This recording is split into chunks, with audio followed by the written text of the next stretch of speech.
Hello students. आज की इस वीडियो में हम क्लास 9 का चैप्टर 6 लाइंस एंड एंगल्स का introduction with important questions cover करेंगे आपके पेपर के पॉइंट ऑफ व्यू से। और ये बेटा आपका वन शॉट होने वाला है, मींस इस वीडियो में आपको पूरे चैप्टर का इंट्रोडक्शन, इंपॉर्टेंट क्वेश्चन इसी वीडियो में आपको सारी चीजें मिल जाएंगी। ठीक है, तो वीडियो को आप अच्छे से देखो, अच्छे से समझो। जो डाउट आएगा आप कमेंट में मुझसे पूछ सकते हो। तो बेटा हमें इस चैप्टर स्टार्ट करने से पहले कुछ ना टर्म्स हमें सीखनी पड़ेंगी, तो उसी के बेसिस पे हमारी एक्सरसाइज चैप्टर स्टार्ट होगा। जैसे चैप्टर का नाम है हमारा लाइंस एंड एंगल, तो पहले लाइंस और एंगल्स के बारे में समझते हैं। लाइंस क्या होती है और एंगल्स क्या होते हैं। ठीक है, जैसे कि चैप्टर का नाम है बेटा लाइन एंड एंगल्स, तो लाइंस क्या होती हैं? ये लाइन सेगमेंट है, लेकिन सबसे पहले लाइन समझो, लाइंस क्या होती है। एक, अब देखो नॉर्मल लैंग्वेज में कहें तो एक ये 2 डायमेंशन फिगर होती है जिसकी थिकनेस नहीं होती। एक्चुअल में लाइन की डेफिनेशन क्या होती है? 2 dimension figure with no thickness. 2 dimension figure, 2 dimension figure with no thickness. आप लोगों ने शायद पढ़ी भी हो छोटी क्लासेस में, है ना। एक नैरो लाइन सी होती है, लेकिन इसमें बेसिकली होता क्या है, आपके कोई एंड पॉइंट्स नहीं होते। एक लाइन में कोई end points, no end points, means ये दोनों तरफ से एक्सटेंड होती रहती है। जैसे ये लाइन बनी ना हमारी, ये इस एरो का मतलब क्या है, इधर भी से और इनफाइनेट टर्म तक चल सकती है। इस एरो का मतलब क्या है, इधर भी इनफाइनेट टर्म तक चल सकती है। तो एक ऐसा जिसके अंदर कोई एंड पॉइंट्स ना हो, एक एरो नैरो लाइन, 2 डायमेंशन की फिगर बिना थिकनेस की, जो कभी भी खत्म ना हो, कभी भी खत्म ना हो, चलती रहे दोनों तरफ से, वो हमारी लाइन कहलाती है। ठीक है, लाइन सेगमेंट क्या होता है? ये भी एक लाइन ही होती है, ये भी क्या होती है, एक लाइन, लेकिन इसके अंदर 2 एंड पॉइंट्स होते हैं। लेकिन क्या होते हैं इसके अंदर? 2 एंड पॉइंट्स होते हैं। समझ रहे हो? जैसे यहां से लाइन स्टार्ट हुई और यहां आके खत्म हो गई, तो इसके एंड पॉइंट्स हैं, तो इसका मतलब ये लाइन सेगमेंट कहलाएगा। समझ रहे हो? लाइन में क्या होता है, दोनों तरफ बोथ साइड से एक्सटेंड हो सकती है इनफाइनाइट टाइम्स। लेकिन लाइन सेगमेंट क्या होता है? एक ऐसी लाइन जिसके 2 एंड पॉइंट्स होते हैं, जैसे ये ए पी। और हम इसको डिनोट कैसे लिखते हैं बेटा? ए बी पे ऐसे बार, और लाइन को कैसे लिखेंगे? ए बी पे ऐसे बार डाल के ऐसे एरो डाल दोगे उन पे। ठीक है, अब रे, देखो रे भी एक लाइन होती है जिसका ओनली 1 एंड पॉइंट होता है, ओनली 1 एंड पॉइंट होता है। ठीक है, जैसे यहां से स्टार्ट हुई और एक तरफ से ये चलती हुई जा रही है, नहीं रुक रही, मतलब इस तरफ से नहीं रुक रही है, सिर्फ यहां से रुकी हुई है। इधर से एक्सटेंड नहीं कर सकते, लेकिन सिर्फ इसको एक तरफ से एक्सटेंड कर सकते हैं, वो आपकी रे कहलाती है। ठीक है, इसको कुछ इस तरह लिखा जाता है। ओके, नेक्स्ट है बेटा कोलिनियर पॉइंट्स। कोलिनियर पॉइंट्स क्या होते हैं? जब किसी लाइन पे जब किसी लाइन पे 2 या 2 से ज्यादा पॉइंट लाई करते हैं, इफ 2 और मोर देन 2, इफ 2 और मोर देन 2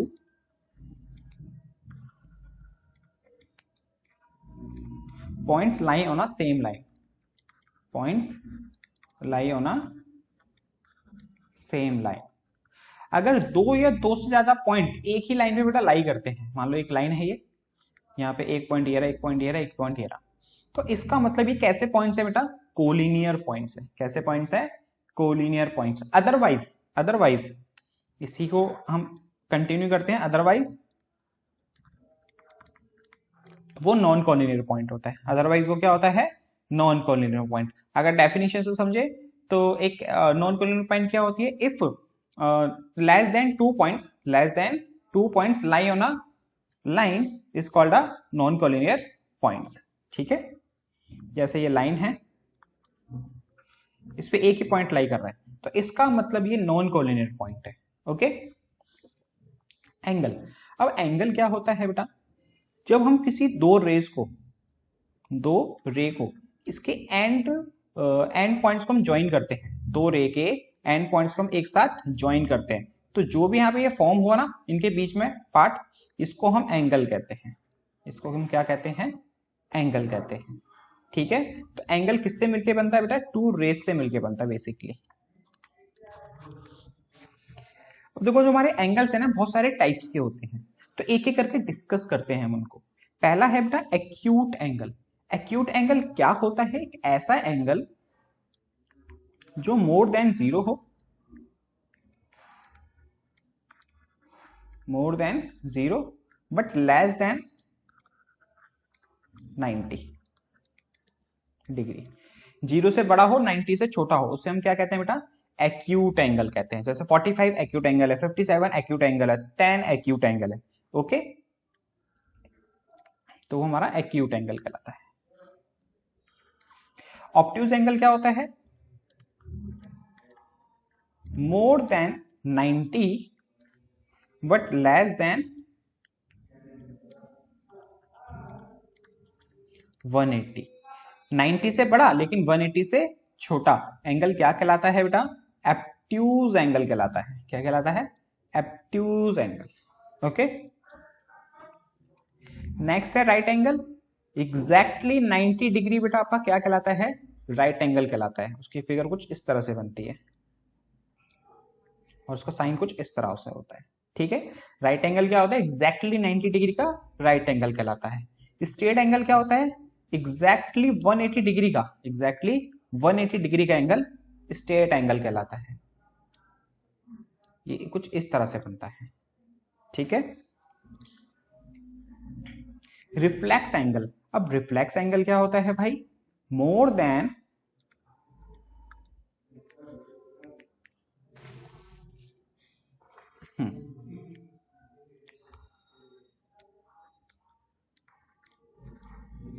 मोर देन 180 और लेस देन 360, ये होता है आपका रिफ्लेक्स एंगल। ठीक है, ये कुछ इस तरह से बनता है। देखो 180 तो यहां तक होता है, एकदम स्ट्रेट लाइन जाती है, तो 180 से ज्यादा है तो वो और थोड़ा और नीचे को जाएगा, है ना। इसके अंदर मैंने कंप्लीट एंगल नहीं लिखा क्या? हाँ, नहीं लिखा। अच्छा बेटा, एक और एंगल होता है कंप्लीट एंगल। कौन सा एंगल होता है? Complete angle. कंप्लीट एंगल क्या होता है? जो एग्जैक्ट बेटा 360 डिग्री का होता है। कितने डिग्री का होता है? एग्जैक्टली 360 डिग्री का जो होता है वो हमारा कंप्लीट एंगल कहलाता है। ओके, फिर हमारा कॉम्प्लीमेंट्री एंगल्स। कॉम्प्लीमेंट्री एंगल्स क्या होते हैं? ऐसे टू एंगल्स जिनका सम 90 हो। ऐसे दो एंगल जिसका सम 90 हो उसे हम कॉम्प्लीमेंट्री एंगल्स कहते हैं। जैसे मान लो एक ये एंगल है मान लो 30 डिग्री का और एक ये एंगल है मान लो 60 डिग्री का, तो इन दोनों को प्लस करके कितना आया बेटा? 90 डिग्री। तो इसका मतलब ये दोनों एंगल्स कैसे हैं? कॉम्प्लीमेंट्री एंगल्स हैं। ओके, अगर अगर अगर टू एंगल का सम अगर 180 हो जाए, कितना हो जाए? 180, तो वो कहलाता है बेटा सप्लीमेंट्री एंगल्स। क्या कहलाता है वो? Supplementary angles. जैसे मान लो ये एंगल है 130 का और ये एंगल है आपका 50 का, तो इसका मतलब दोनों को प्लस करा तो कितना आया? 180। इसका मतलब ये कैसे एंगल्स है? दोनों के दोनों सप्लीमेंट्री एंगल्स हैं। ओके, फिर नेक्स्ट है बेटा एडजेसेंट एंगल्स। अब एडजेसेंट एंगल्स क्या होते हैं? एडजेसेंट एंगल्स वो होते हैं ऐसे टू एंगल्स जिसका वर्टेक्स सेम हो, जिसका वर्टिसेस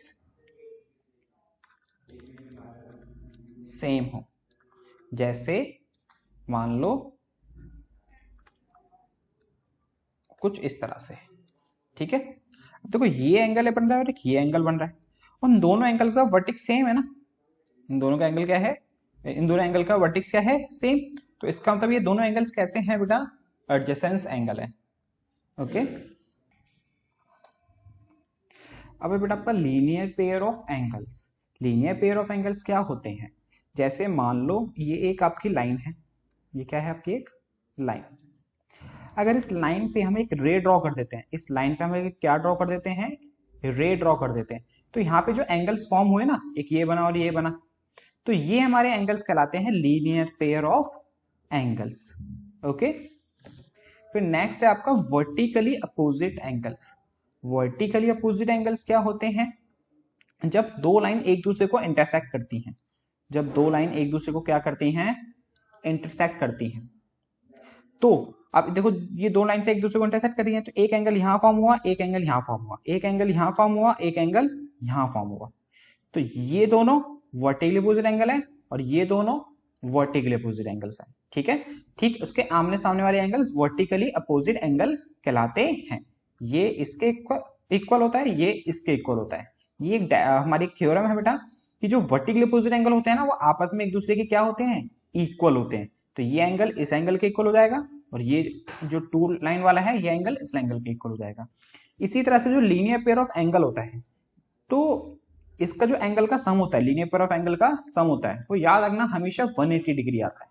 कितना आता है, 180 डिग्री। क्यों, उसका भी देखो रीजन है ना, हमने जो रे ड्रॉ करी है किस पे ड्रॉ करी है, लाइन पे। और एक लाइन जो होती है स्ट्रेट लाइन, वो कितने डिग्री की होती है, मैंने बताया था आपको 180 डिग्री की होती है। अगर उसमें एक रे ड्रॉ कर दूंगा तो ये दो एंगल फॉर्म हो गए यहाँ पे, तो अभी भी तो लेकिन इनका सम तो 180 ही आना है, इनका सम तो 180 ही आना है इसलिए। ठीक है,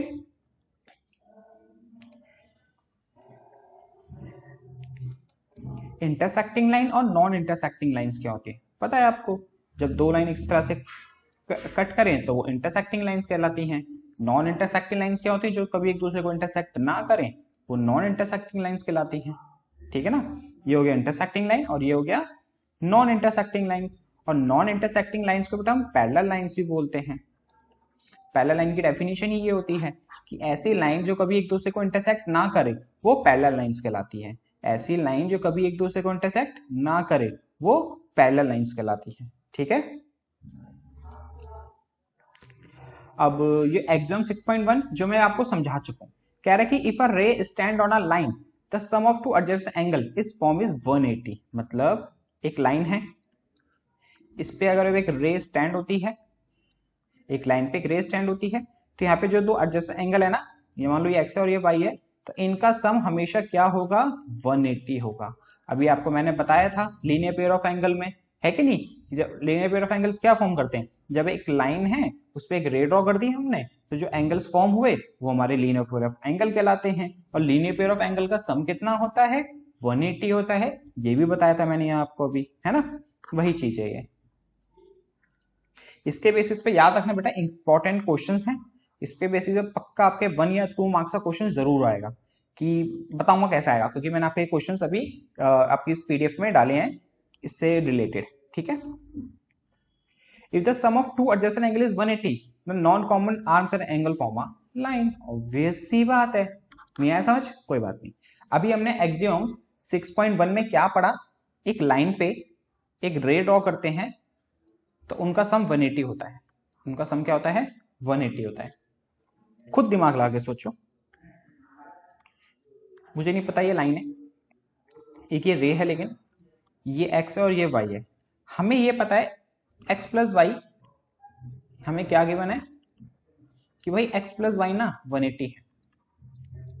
एक्स प्लस वाई क्या है बेटा, 180 डिग्री है। तो इसका मतलब पता है क्या होगा, जो ये ए ओ बी है ना वो एक लाइन होगी। ए ओ बी क्या होगी, एक लाइन होगी। समझ रहे हो मैं क्या कह रहा हूं। हमने अभी 6.1 में पढ़ा था कि अगर एक लाइन ड्रॉ करते हैं, उस पर रे ड्रॉ करते हैं, तो जो एंगल्स फॉर्म होते हैं उनका सम 180 होता है। तो यहाँ पे उसका कन्वर्स कर रहे हैं हम लोग, यहाँ पर क्या कर रहे हैं उसका कन्वर्स, कि अगर एक लाइन ड्रॉ होती है, कुछ भी एक लाइन ड्रॉ हुई और हमने एक रे ड्रॉ कर दी उस पर, अगर उनका सम 180 है तो ये एक लाइन होगी। तो ये क्या होगी, एक लाइन होगी। ठीक है, सेम चीज मैं आपको बता चुका हूं, if two line intersect each other then vertically opposite angles are equal. जब दो लाइन एक दूसरे को इंटरसेक्ट करती हैं तो जो वर्टिकली अपोजिट एंगल्स होते हैं एक दूसरे के वो इक्वल होते हैं, ये इसके इक्वल और ये इसके इक्वल। अब ये थ्योरम है बेटा, एक्सॉम्स होती है ना उसको हमें प्रूफ करने की जरूरत नहीं है, लेकिन जो थ्योरम्स होती है उसको हमें प्रूफ करना पड़ता है, और ये पेपर में भी आपके आ सकती है। तो इसको हम प्रूफ करेंगे कि जो वर्टिकली अपोजिट एंगल्स होते हैं वो इक्वल क्यों होते हैं, जो वर्टिकली अपोजिट एंगल्स होते हैं वो इक्वल क्यों होते हैं, है ना। तो ये आपकी एक लाइन है, ये आपकी एक लाइन है, जैसे ए ओ बी वैसे सी ओ टी मान लो। तो मैं सिर्फ गिवन क्या है, सबसे पहले गिवन लिखा जाता है कि भाई हमें गिवन है कि AOB एक लाइन है, AOB and COD, AOB and COD एक लाइन, ठीक है। और हमें क्या प्रूफ करना है कि इसके वर्टिकल अपोजिट एंगल एक दूसरे के इक्वल है, मतलब AOD इक्वल है BOC के और AOC इक्वल है DOB के।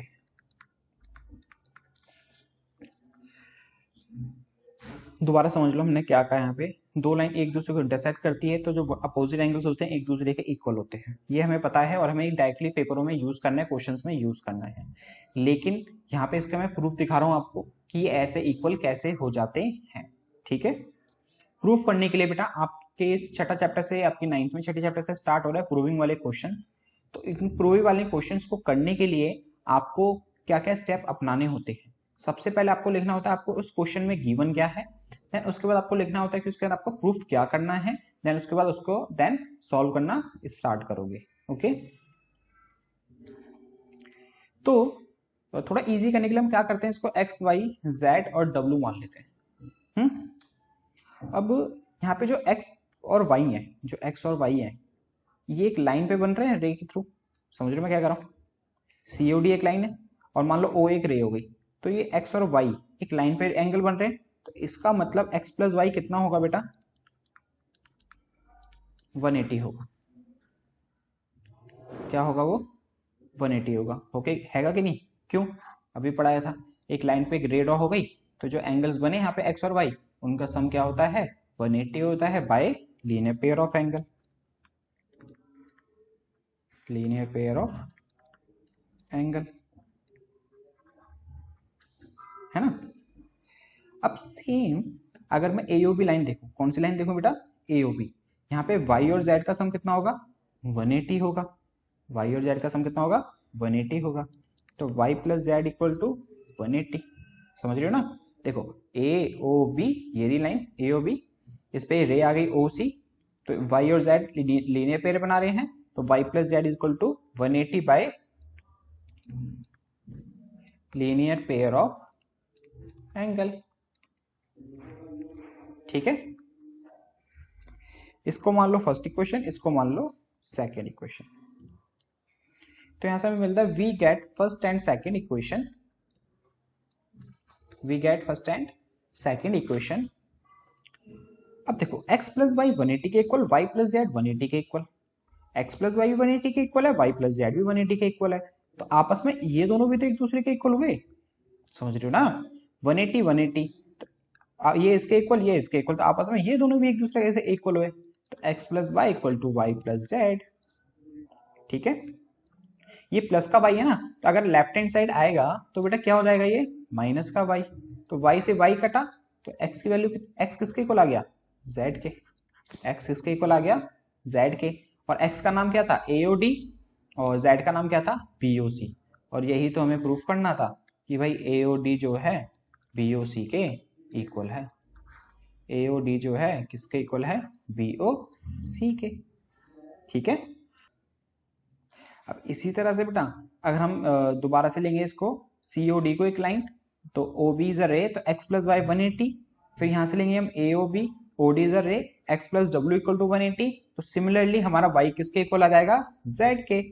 तो यहाँ पे एक सेम ही तो स्टेप, सेम ही तरह के स्टेप फॉलो हो रहे हैं ना, तो आपको दोबारा ऐसे फॉलो करने की जरूरत नहीं होती, तो लिखना होता है similarly y equal to z, और y इक्वल टू z का मतलब एंगल AOC इक्वल हो गया बेटा एंगल BOD के, तो हैंस प्रूव्ड, ठीक है। अब देखो क्वेश्चंस देखते हैं जो भी हमने अभी तक इंट्रोडक्शन पढ़ा उसके बेसिस पे। कह रहा है if an angle is 28 degree less than is complement find its measure. ये बेटा आपके 1 मार्कर क्वेश्चन या 2 मार्कर क्वेश्चन में बहुत ज्यादा पूछा जाता है, तो अच्छे से समझने की कोशिश करना है इसको। कह रहा है जो एक, पहले तो समझो कॉम्प्लीमेंट एंगल की बात कर रहा है। कॉम्प्लीमेंट एंगल आपको पता है ना क्या होते हैं, अभी पढ़ा था, सोचो सोचो क्या, कि कॉम्प्लीमेंट एंगल्स ऐसे दो एंगल्स होते हैं जिनका सम 90 होता है। ऐसे दो एंगल्स जिनका सम क्या हो 90 डिग्री हो उसे हम कॉम्प्लीमेंट एंगल्स कहते हैं। यहां कह रहा है if an angle is 28 less than its complement, जो एक एंगल है ना, जो एक एंगल है उसके कॉम्प्लीमेंट से 28 लेस देन है, उसके कॉम्प्लीमेंट से क्या है लेस देन 28 है, ठीक है। तो कैसे करेंगे बेटा, लेट कर लेते हैं one angle is X, one angle is X, तो इसका कॉम्प्लीमेंट एंगल क्या होगा, कॉम्प्लीमेंट इज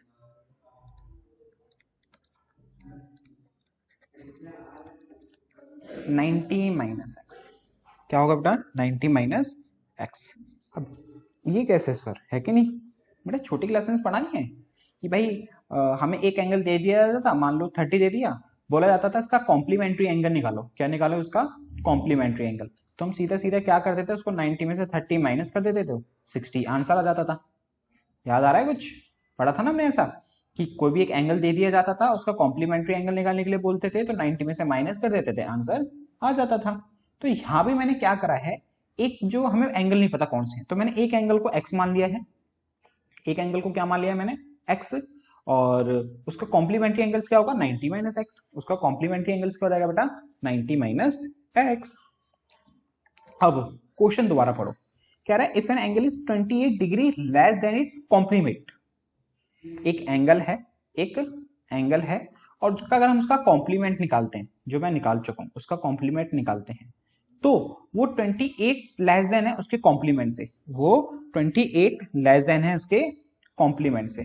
नहीं आया समझ, दोबारा समझो, कह रहा है वन एंगल जो है वो इक्वल है इस एंगल के कॉम्प्लीमेंट के लेस देन 28, समझ रहे हो, दोबारा समझो। देखो हमने क्या करा, वन एंगल को एक्स माना, कॉम्प्लीमेंट एंगल क्या होगा बेटा इसका 90 माइनस एक्स होगा। कह रहा है इफ एन एंगल, जो एक एंगल है एक्स 28 लेस देन है, 28 लेस देन है तो माइनस 28 करोगे इसके कॉम्प्लीमेंट से, तो एक्स का कॉम्प्लीमेंट क्या होगा 90 माइनस एक्स, सिंपल सी कैलकुलेशन है, ठीक है। अब इसको सिंप्लीफाई कर दो, तो x equal to 90 minus X और ये माइनस का 28, माइनस का x इधर आके प्लस का हो जाएगा, और 90 में से 28 माइनस करते हैं, ये तो 2, 8 में से 2 गए 6, x x 2x तो 62, और ये आ गया आपका 62 डिवाइड बाय 2 कैंसिल होके 31, ठीक है, तो ये आ गया 31 डिग्री आंसर आपका। अब कह रहा है if an angle this and this are complement angles find X, ये दोनों एंगल्स कैसे हैं कॉम्प्लीमेंट्री एंगल्स हैं, तो हमें एक्स की वैल्यू फाइंड करनी है, और आपको अच्छे से पता है कॉम्प्लीमेंट्री एंगल्स कौन से होते हैं, ऐसे दो एंगल जिसका सम 90 हो, जिसका सम 90 हो, तो इसका मतलब x माइनस 10 प्लस में x माइनस 5 किसके इक्वल होगा 90 के इक्वल होगा। अब इसको एज ए इक्वेशन की तरह सॉल्व कर लेंगे और x आ जाएगा, ठीक है, 2x और x 3x, माइनस का 10 माइनस का 5 माइनस का 15 इक्वल टू 90, माइनस का 15 राइट हैंड साइड आएगा तो प्लस का 15 हो जाएगा, तो ये हो गया 105। अब 105 को 3 से डिवाइड कर देंगे तो ये आ गया आपका 35, तो x की वैल्यू आ गई आपकी यहाँ पे 35 डिग्री, खत्म, ठीक है। नेक्स्ट क्वेश्चन कह रहा है इन फिगर फाइंड x, आपको x फाइंड करना है, देन उसके बाद BOC, COD और AOD भी फाइंड करना है। तो भाई जो भी है आपके सामने ये फिगर है और सारी चीज आपको फाइंड करनी है। तो देखो AOB एक बेटा लाइन है और उसके ऊपर ये रे ड्रॉ हो रखी है कि नहीं, तो इसका मतलब जो ये एंगल्स है ना AOD, AOD मतलब ये x प्लस 10, DOC मतलब ये x वाला एंगल, और ये BOC x प्लस 20 वाला एंगल, इनका सम ना 180 होगा, इनका सम क्या होगा 180, क्योंकि एग्जैक्टली लाइन पे तो है सारे के सारे एंगल, एक लाइन पे अब जितने भी आप एंगल बना लो होगा तो सम सबका कितना 180, और यही चीज आपको मैंने लीनियर पेयर में बताई थी, है ना, तो या बाय स्ट्रेट एंगल लिख सकते हो या bye linear pair of angle लिख सकते हो।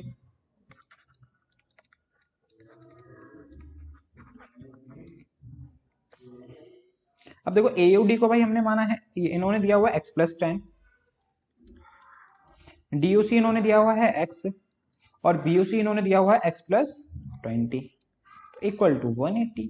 अब इसको एज ए इक्वेशन की तरह सॉल्व कर दो। x x x 3x 10 plus 20 30, और 30 बेटा राइट हैंड साइड आएगा तो माइनस का 30। 3x इक्वल टू 180 में से 30 गया 150, 3 से डिवाइड कर देंगे इसको तो ये कैंसिल होके आ गया आपका 50 डिग्री। तो x की वैल्यू कितनी आ गई बेटा 50। ठीक है, अब आपको BOC भी निकालना है, तो BOC क्या है आपका, BOC का है ये रहा x प्लस 20, BOC कितना है x प्लस 20, और x की वैल्यू निकाल चुके हैं तो पुटिंग कर दो, तो 50 प्लस 20 कितना हो गया 70 डिग्री। अब हमें निकालना है COD, COD का है COD x है, तो x तो भाई निकाल ही चुके हैं हम, कितना 50 डिग्री। फिर आपको निकालना है AOD, AOD की वैल्यू क्या है x प्लस 10, तो x प्लस 10 x की वैल्यू पुट कर देंगे 50, 50 प्लस 10 60, तो ये हो गए बेटा इसके आंसर्स। ओके, अब यहां से स्टार्ट होते हैं बेटा आपके मेन क्वेश्चंस, 3 या 4 मार्क्स के जो पेपर में आपके आएंगे। ठीक है, वो जो भी थे 2-4 क्वेश्चन जो मैंने कराए हैं वो आपके 1 मार्कर या 2 मार्कर क्वेश्चंस हैं। तो करते हैं भाई हम यहाँ से स्टार्ट।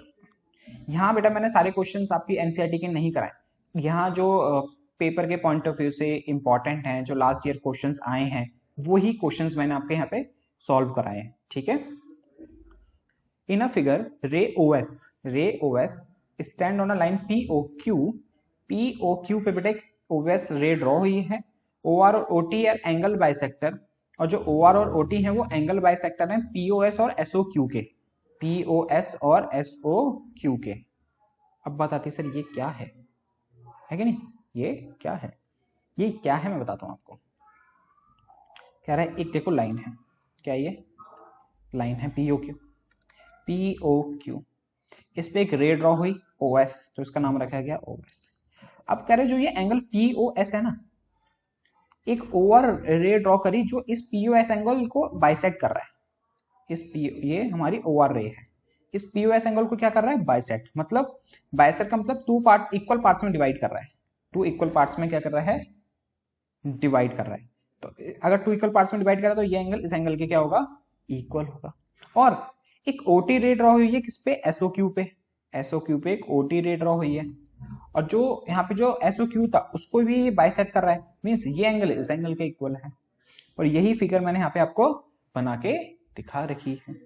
ठीक है, और कह रहा है POS x है, POS क्या है x है, आपको ROT फाइंड करना है, क्या फाइंड करना है बेटा आपको ROT। ओके, तो करते हैं भाई ROT फाइंड। तो गिवन क्या है हमें यहाँ पे, गिवन ये है कि OR and OT bisect angle POS and SOQ। ठीक है, और एंगल POS को आपको क्या लेके चलना है x लेके चलना है, और आपको फाइंड करना है ROT। तो बहुत इजी है, बहुत इजी तरीके से कराएंगे आपको। अगर OR bisect angle POS, OR bisect angle POS, तो इसका मतलब क्या हुआ था, मैंने बताया था आपको कि ये एंगल इस एंगल के इक्वल होगा, अगर ये x है तो ये भी x होगा। ठीक है ना, तो एंगल POR इक्वल होगा ROS के, और इसको बेटा हमने क्या मान लिया है x मान लिया है। ठीक है, अब OT जो है बाइसेक्ट कर रहा है, OT बाइसेक्ट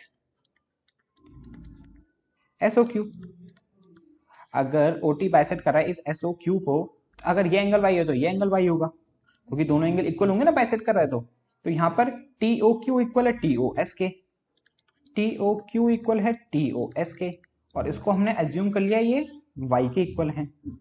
ओके, अब कॉर्ड से देखो भाई ये सारे एंगल्स क्या हैं एक लाइन पे बने हुए हैं, कहाँ बने हुए हैं बेटा एक लाइन पे, तो लाइन पे बने तो भाई स्ट्रेट एंगल की वजह से ये सारे एंगल का सम कितना होगा 180 डिग्री होगा। लीनियर पेयर ऑफ एंगल की वजह से पूरा एंगल का सम कितना होगा 180 डिग्री। मतलब जो ये POR है, POR प्लस में ये ROS है, प्लस में जो ये TOS है, प्लस में जो ये TOQ है, इन सबका सम 180 डिग्री होगा।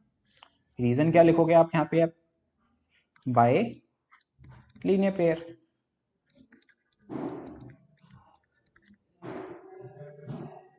ठीक है। अब देखो POR को हमने क्या माना हुआ है, x और ROS भी एक दूसरे के इक्वल है, तो x है ना। तो यहाँ एक काम करो, इसको मान लो फर्स्ट इक्वेशन, इसको मान लो सेकंड इक्वेशन और इसको मान लो थर्ड इक्वेशन। यहाँ लिखोगे using first, second and third equation. ऐसा क्यों लिख रहे हैं मैं आपको बताऊंगा अभी, है ना।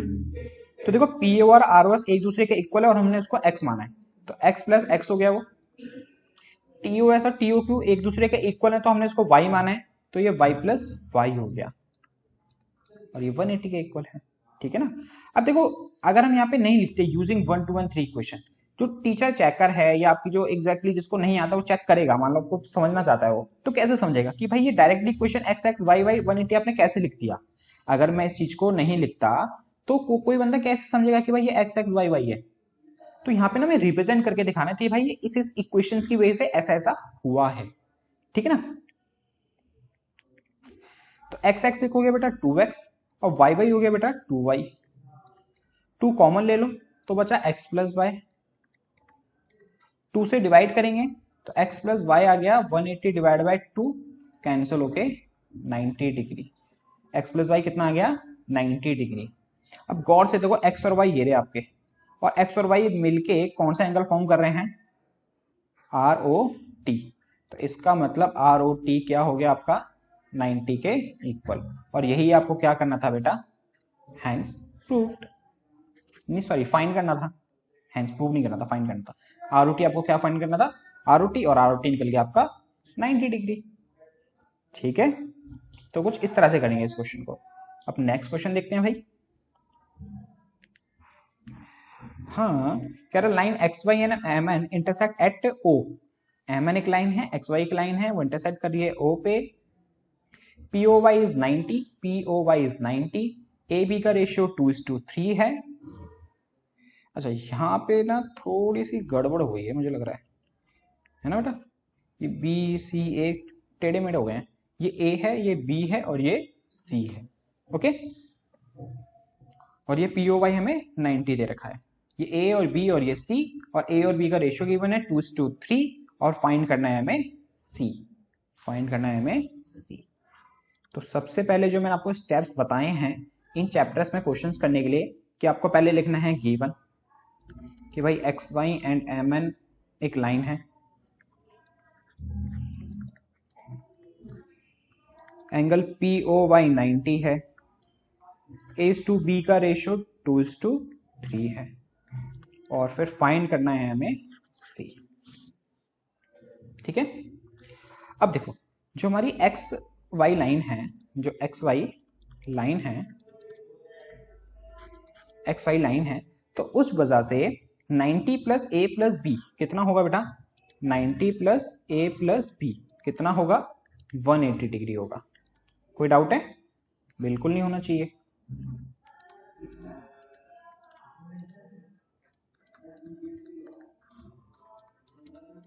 Bye linear pair of angle. अच्छा XY का XY एक लाइन है, स्ट्रेट लाइन, तो इनका सम कितना होगा सारे एंगल्स का, ये पूरी लाइन पे जो आ रहे हैं 90 A और B बेटा 180 डिग्री होगा। ठीक है ना। अब हमें A और B का रेशियो दिया होता है 2:3। A और B का रेशियो कितना दिया हुआ था हमें 2:3। तो हम A को क्या मान लेते हैं 2x, और B को हम क्या मान लेते हैं बेटा 3x। ठीक है ना। रेशियो कभी भी ऐसा दिया हो ना तो उसको कुछ इस तरह से लिखा जाता है। और x क्यों लगाते हैं हम, क्योंकि वो रेशियो दिया हुआ है, और रेशियो जो आता है ना होती है को और कुछ वैल्यू है, लेकिन उसको हम कैंसिल आउट करते हैं, रिड्यूस फॉर्म में करते हैं, जब जाके वो 2/3 आता है। तो इसलिए हम उसको क्या लिखना पड़ता है हमें 2x और 3x। ठीक है ना। तो 90 प्लस A की जगह लिख दो 2x, B की जगह लिख दो 3x इक्वल टू 180 डिग्री। तो 90 प्लस, अच्छा प्लस के 90 को बेटा हम राइट हैंड साइड ले आते हैं, तो 180 माइनस 90 और 2x plus 3x 5x equal to 180 में से 90 गया 90, 5 से डिवाइड कर देंगे इसको, तो 90 डिवाइड बाय 5 कैंसिल होके ये आ गया 18, x की वैल्यू कैंसिल होके कितनी आ गई 18। लेकिन हमें निकालना क्या है c, हमें क्या निकालना है बेटा c निकालना है। तो देखो यहां से a की जो वैल्यू मिली हमें 2x है ना, तो 2 इंटू x और x की वैल्यू 18 है, तो a की वैल्यू तो हो गई 36, ये हो गई 36, और जो b की वैल्यू क्या थी वो 3x थी, तो 3 इंटू एक्स और x की वैल्यू 18 है, 18 से मल्टीप्लाई कर दो तो ये हो गई 54। लेकिन हमें फाइंड करना है बेटा c, तो गौर से देखो mn भी एक लाइन है, mn क्या है एक लाइन है, तो mn जो लाइन है उस पे दो एंगल कौन कौन से बन रहे हैं, ये दोनों b और c, कौन कौन से बन रहे हैं b और c, तो b प्लस c कितना होगा बेटा 180 by linear pair of angle. बेटा सारा का सारा इस चैप्टर में कंसेप्ट पता है क्या है, आपके कंसेप्ट अच्छे से क्लियर होने चाहिए और माइंड में होने चाहिए, तो और आपको क्वेश्चन देखो अपने कंसेप्ट का यूज करके कि भाई ये लाइन है, तो यहाँ पे देखो बी और एंगल बी और सी बन रहे, तो भाई साफ साफ दिख रहा है इनका सम 180 होगा। और क्वेश्चन ये चैप्टर थोड़ी क्वेश्चन की प्रैक्टिस भी मांगता है, कि जैसे जैसे क्वेश्चन की प्रैक्टिस करोगे ना, आपको क्वेश्चन का देखने का नजरिया चेंज होगा, नजरिया चेंज होगा तो आप क्वेश्चन को देख के जल्दी से समझ जाओगे, है ना। तो लीनियर पेयर ऑफ एंगल की वजह से ये, तो b की वैल्यू हम निकाल चुके हैं 54, प्लस में c इक्वल टू 180, प्लस का 54 उधर आके माइनस का हो जाएगा, तो इसमें से माइनस करते हैं 6 to 1, तो ये आ गया बेटा आपका 126 डिग्री c की वैल्यू, ठीक है ना।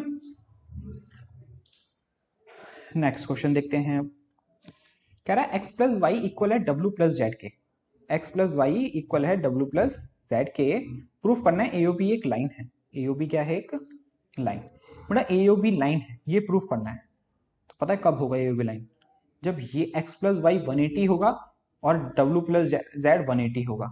हमने थ्योरम पढ़ी थी ना कि ये दोनों अगर 180 होंगे तो ही जाके ये लाइन क्या होगी बेटा एक लाइन होगी, तो ही जाके क्या होगी एक लाइन होगी। अच्छा मैं लाइन लाइन बार बार क्यों बोल रहा हूँ सर, साफ दिख रहा है लाइन ही तो है। अगर बेटा लाइन पता क्या है, ये AOB, अब हम इसको एक AOB को स्ट्रेट लाइन नहीं बोल सकते, यहां पर हम AOB को स्ट्रेट लाइन नहीं बोल सकते, हाँ एकदम ये सीधी होती तो जाके ये AOB लाइन कहलाती, इसमें एंगल का पूरा 180 का फॉर्म करा होता, इसमें नहीं करेगा, ठीक है। तो बेसिकली हम यहाँ पे आपको क्या करना है, पहले तो गिवन लिखते हैं हम लोग, x प्लस वाई इक्वल है w प्लस जेड के, और प्रूफ करना है आपको यहाँ पे AOB इज लाइन, और AOB इज लाइन को प्रूफ करने के लिए आपको x प्लस वाई और w प्लस जेड को 180 करना है, ठीक है। अब देखो x plus Y plus w plus Z equal to 360, ऐसे कैसे माइंड में आया, नहीं आना चाहिए, पता है क्यों, क्योंकि देखो पूरा का पूरा सर्कल कंप्लीट कर रहे हैं, और पूरा का पूरा सर्कल कंप्लीट कर रहे हैं मतलब कंप्लीट एंगल फॉर्म हो रहा है, और कंप्लीट एंगल फॉर्म होता है तो वो कितने डिग्री का होता है 360 डिग्री का होता है, कंप्लीट एंगल फॉर्म करता है तो बेटा कितने डिग्री का होता है वो 360 का होता है, ठीक है, बाय कंप्लीट एंगल।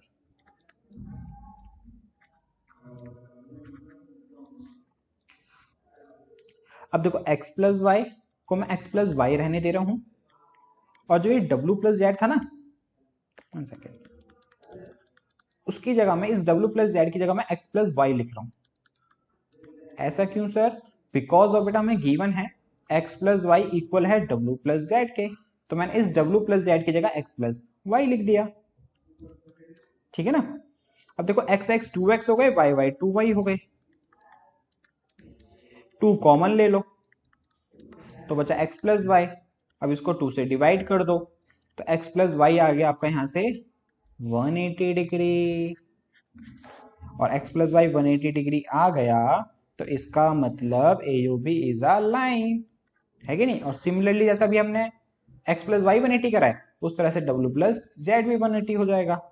और मैंने कहा था एक ही स्टेप फॉलो होता है तो बार बार करने की जरूरत नहीं है, क्योंकि जैसे भी हमने यहाँ पे W प्लस जेड की वैल्यू x प्लस वाई लिखी है, अगर x प्लस वाई की वैल्यू W प्लस जेड लिखते तो वहां से W प्लस जेड 180 प्रूव होता है ना। तो इसलिए similarly W plus Z equal to 180 proper पूरा करने की जरूरत नहीं होती, याद रखना इस बात को, ठीक है ना, क्योंकि सेम ही स्टेप फॉलो हो रहे हैं, एक बार कर चुके हो तो दोबारा नहीं करना आपको। तो अगर इनका सम 180 है सो AOB इज अ लाइन, ठीक है। अब नेक्स्ट क्वेश्चन देखते हैं। In figure POQ is a line, POQ एक लाइन है बेटा, OR is perpendicular on a line, perpendicular मतलब ये परपेंडिकुलर भाई, इधर भी 90 ये भी 90।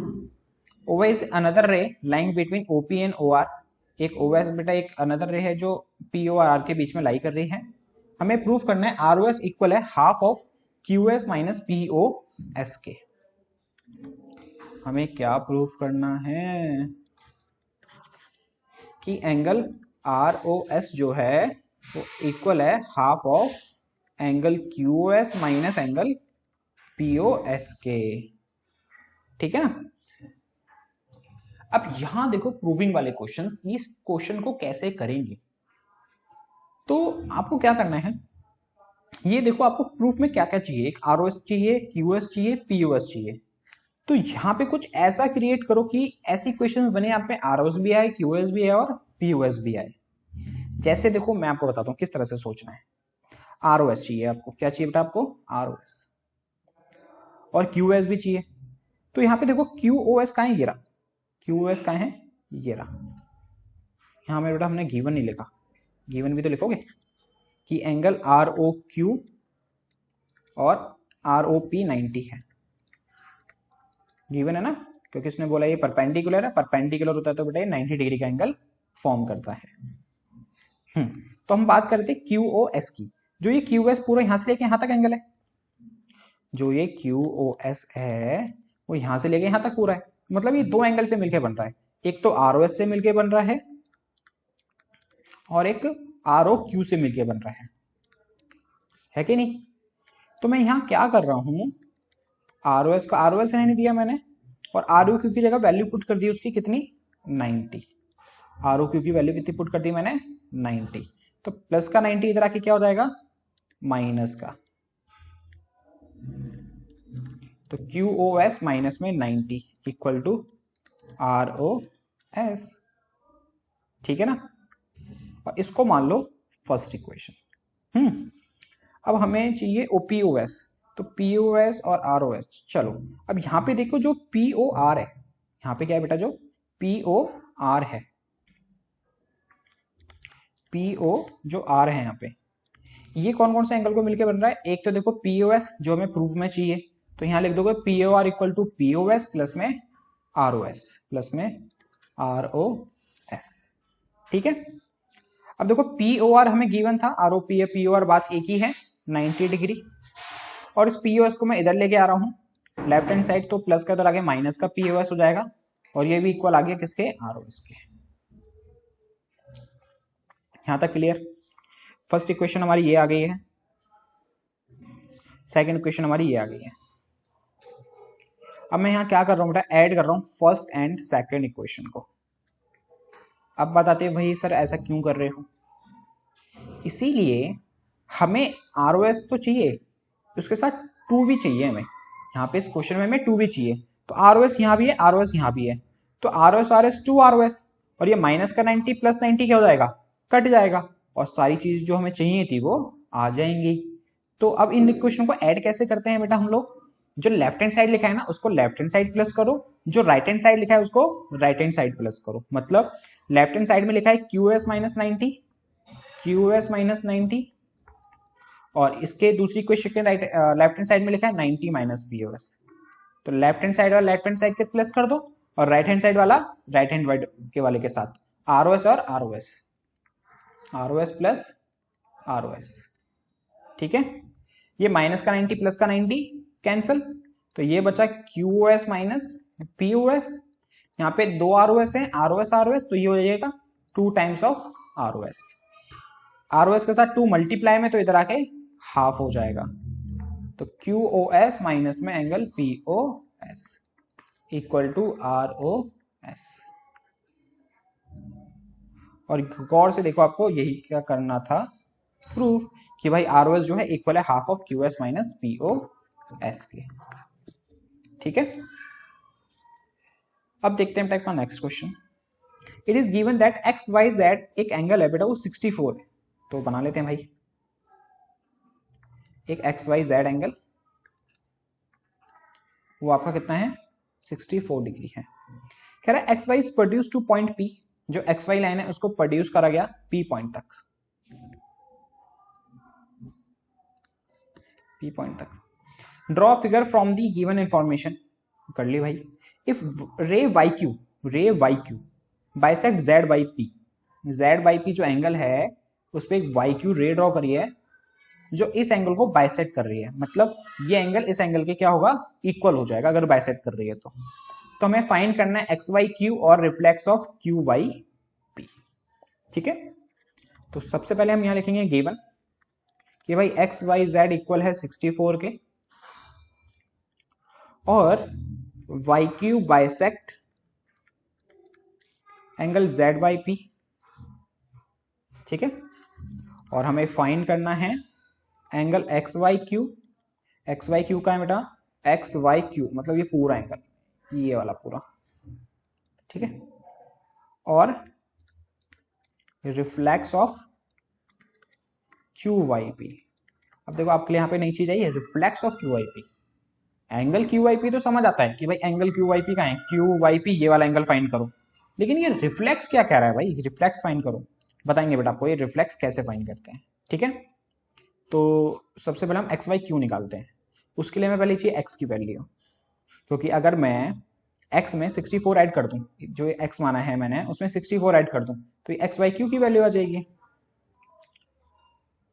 तो सबसे पहले तो यहाँ पे हमें रिप्रेजेंट करके दिखाना पड़ेगा कि ये एक्स कैसे आया आपका, एक्स एक्स दोनों इक्वल कैसे हुए। तो क्या लिखोगे, Y Q bisect angle Z Y P, so angle Z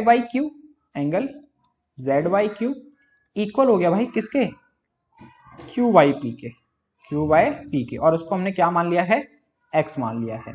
okay, अब ये पूरी एक भाई एक स्ट्रेट लाइन है, पी वाई पी क्या है, एक्स वाई पी क्या है, स्ट्रेट लाइन। तो यहां पे एंगल कौन कौन से फॉर्म हो रहे हैं, X Y Z, angle X Y Z, और ये है हमारा जेड वाई क्यू, और यहां पे हमारा ये क्यू वाई पी। इनका सम होगा बेटा 180, वही स्ट्रेट एंगल है ना, या बाय लीनियर पेयर भी लिख सकते हो आप इसको।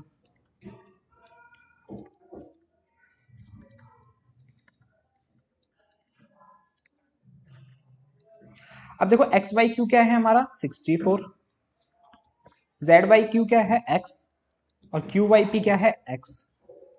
यहां से बन गई इक्वेशन। अब जैसे इक्वेशन सॉल्व करते हो वैसे सॉल्व करके एक्स की वैल्यू फाइंड कर लो। एक्स और एक्स 2x, प्लस का 64 इधर आके माइनस का 64, तो 2x इक्वल टू 180 में से 64 गया बेटा, तो यह आएगा आपका 6 और ये 116 डिग्री। आप इसको 2 से डिवाइड कर देंगे, 116 को 2 से डिवाइड, तो यह आ गया आपका 58 डिग्री। तो एक्स की वैल्यू कितनी आ गई 58, तो ये भी 58 हो गया और ये भी 58 हो गया। अब आपको फाइंड करना था एक्स वाई क्यू, क्या फाइंड करना है आपको, X Y Q. X Y Q में आपको निकालने के लिए क्या क्या प्लस करना पड़ेगा, एक तो ये एंगल और एक ये एंगल जो है 64 प्लस 58, तो इन दोनों को बेटा प्लस करा तो ये आया 8 और 4 12 का 1 और ये 12 122। तो आपका एक चीज तो फाइंड हो गई एक्स वाई क्यू 122 डिग्री।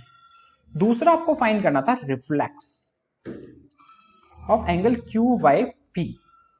तो बेटा किसी भी एंगल का अगर आपको रिफ्लेक्स माइनस करना है, किसी भी एंगल का आपको क्या फाइंड करना है रिफ्लेक्स, तो उस एंगल को 360 में से माइनस कर दो। समझ रहे हो, आपको यहाँ पे क्यू वाई पी जो 58 है उसका रिफ्लेक्स फाइंड करना है, और रिफ्लेक्स फाइंड करना है तो उसके लिए क्या करोगे, इस एंगल को 360 में से माइनस कर दो, तो ये आया 302, तो ये हो गया इसका आंसर। इस तरह से रिफ्लेक्स फाइंड करते हैं, ठीक है ना।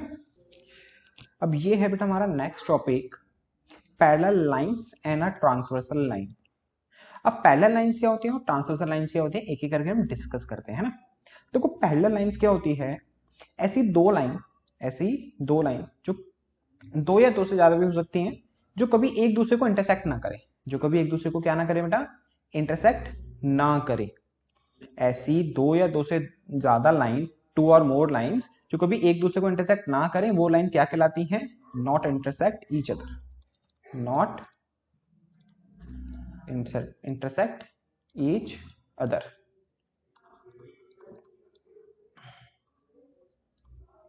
वो लाइंस हमारी पैरेलल लाइंस कहलाती हैं, ठीक है। अब जो हमारी मेन है वो है ट्रांसवर्सल लाइन। अब ये ट्रांसवर्सल लाइंस क्या होती है, a line which intersect two और more lines at distinct point is called a transversal line. कहना क्या चाहता है, कह रहा है कि कोई दो या दो से ज्यादा लाइन हो, मान लो दो हो या दो से ज्यादा हो, तीन हो, चार हो, कितने भी हो, और इन लाइन को कोई एक लाइन इंटरसेक्ट करती हुई जा रही है, कोई एक लाइन क्या करती जा रही है बेटा, इंटरसेक्ट करते हुई जा रही है। जैसे ये वाली है ना, ये हो गई, या इन तीनों को एक लाइन इंटरसेक्ट करते होते जा रही है, जैसे मान लो ये है। तो जो ये लाइन है ये हमारी ट्रांसवर्सल लाइन कहलाती है। जो इन लाइंस को इंटरसेक्ट करती है ना, वही हमारी क्या कहलाती है, ट्रांसवर्सल लाइन कहलाती है, ठीक है। अब जैसे मान लो देखो ये दो लाइंस है और ये एक ट्रांसवर्सल लाइन हो गई हमारी, ये एल हमारी ट्रांसवर्सल लाइन हो गई और एम और एन और एक लाइन है, ठीक है। अब इसमें ना टोटल एंगल्स बनेंगे, एक बनेगा मान लो ये एंगल 1 है, ये एंगल 2 है, ये एंगल 3 है, ये एंगल 4 है, ये एंगल 5 है, ये एंगल 6 है, ये एंगल 7 है, ये एंगल 8 है। मान लो 1 2 3, आप अपनी मर्जी से कुछ भी ले सकते हो, 1 इसे भी ले सकते हो, 2 3। तो बस लॉजिक समझने की कोशिश करना, मैं क्या कह रहा हूं, ऐसे रट्टा मत मारना कि 1 2 7 8 ये हैं वो हैं फिर हैं, समझ रहे हो। अभी समझाऊंगा मैं और आगे अच्छे से, बस मैं ये कह रहा हूं कि लॉजिक समझना, रट्टा मत मारना। जैसे मैं आपसे यहां बोलने वाला हूं कि जो ये बाहर के एंगल्स हैं दिख रहे हैं, देखो ये एक 1 हो गया, 2 हो गया, 8 हो गया, 7 हो गया, एंगल 1, एंगल 2, एंगल 8 और एंगल 7, ये बेटा एक्सटीरियर एंगल्स है। कैसे एंगल्स हैं ये, एक्सटीरियर एंगल्स, क्योंकि ये बाहर है ना चारों एंगल्स, इसलिए एक्सटीरियर एंगल्स हैं। अब अंदर की तरफ कौन कौन से, 3 4 5 6, तो एंगल 3, एंगल 4, एंगल 5 और एंगल 6, ये हमारे इंटीरियर एंगल हैं। कैसे एंगल्स हैं ये, इंटीरियर एंगल, ठीक है ना। जो अंदर की तरफ है वो इंटीरियर एंगल्स होते हैं, जो बाहर की तरफ होते हैं वो एक्सटीरियर एंगल्स होते हैं। तो मैं आपको ये चीज ये कहना चाहता था कि ऐसा रट्टा मत मान लेना कि 1 2 8 7 एक्सटीरियर एंगल होते हैं, 3 4 5 6 इंटीरियर एंगल होते हैं, नहीं। आपको लॉजिक समझना है, क्योंकि मान लो अगर मैं आपसे ये बोलूं 1 इसे मान लिया, 2 इसे मान लिया, 3 इसे, 4 इसे, 5 इसे, 6 इसे, 7 इसे, 8 इसे, अब तो देखो जो काउंटिंग है वो अलग अलग हो गई ना। तो उस हिसाब से नहीं सोचना, आपको लॉजिक वे में समझना है। जो बाहर के एंगल्स होंगे वो सारे हमारे एक्सटीरियर कहलाएंगे, जो अंदर के होंगे वो इंटीरियर, ओके। अब ना एक एक करके डिस्कस करते हैं, कुछ अलग अलग टाइप्स के इसी के अंदर एंगल्स फॉर्म होते हैं, वो कौन कौन से होते हैं। पहला होता है बेटा कॉरस्पॉन्डिंग एंगल्स। कौन सा होता है, कॉरस्पॉन्डिंग एंगल्स। कॉरस्पॉन्डिंग एंगल्स कौन कौन से होते हैं, लॉजिक से समझना।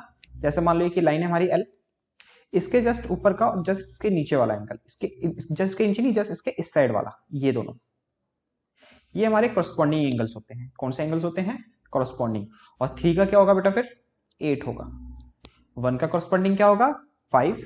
1 और 5 कैसे हैं, कॉरस्पॉन्डिंग एंगल्स, और यहाँ पे 3 और 8 कॉरस्पॉन्डिंग एंगल्स हैं।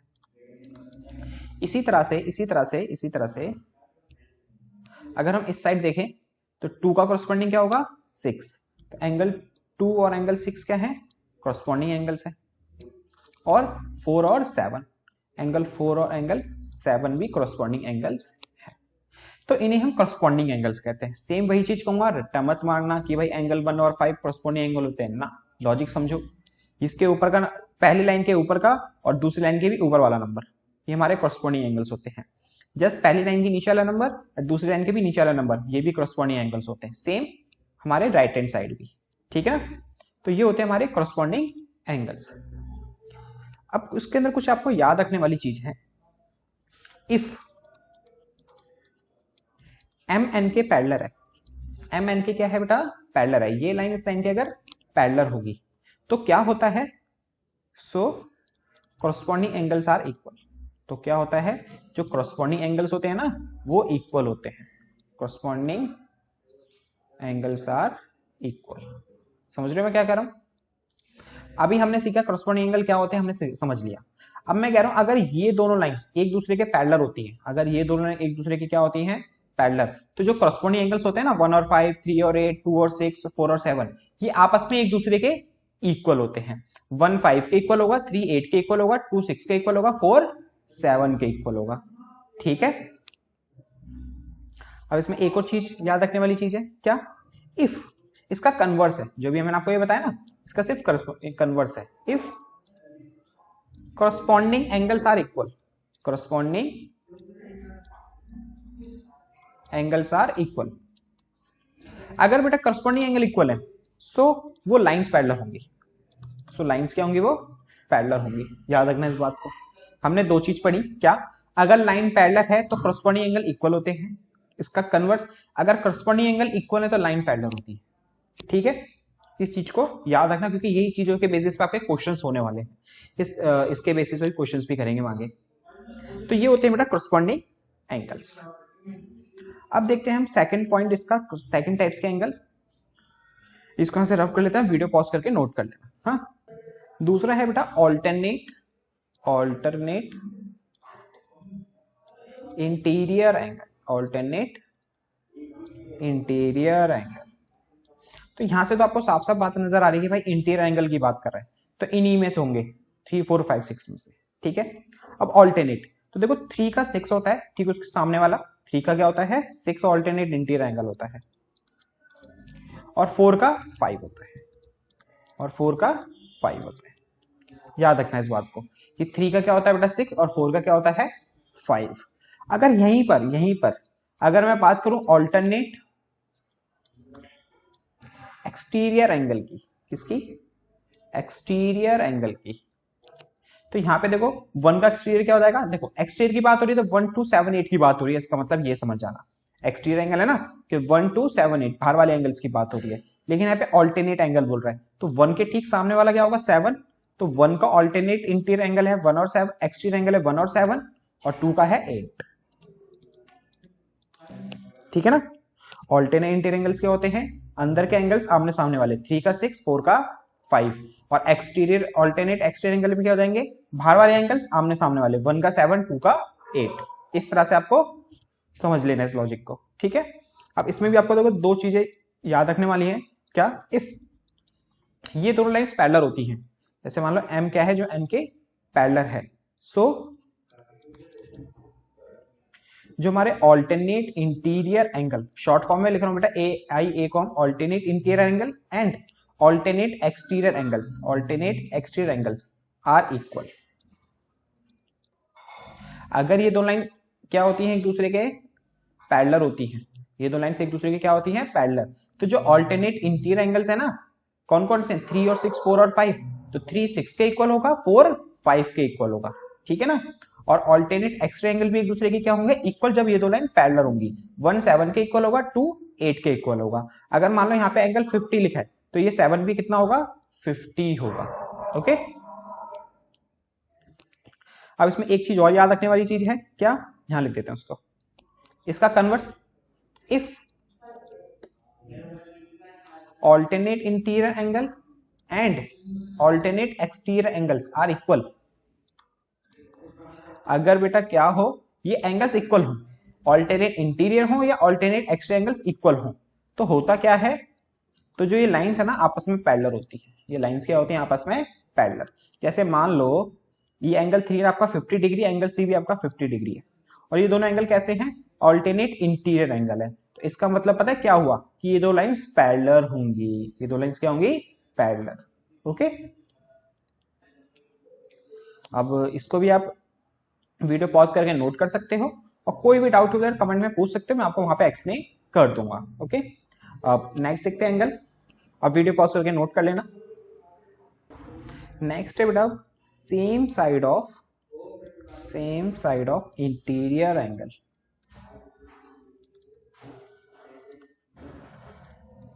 इनको बेटा हम लोग कोइंटीरियर एंगल्स भी कहते हैं।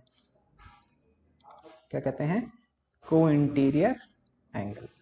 और एलाइड एंगल भी कहते हैं। क्या कहते हैं? Allied angle. और कॉन्जिक्यूटिव एंगल भी कहते हैं। इसको ऐसे लिख देते हैं। और एलाइड एंगल्स और consecutive angle.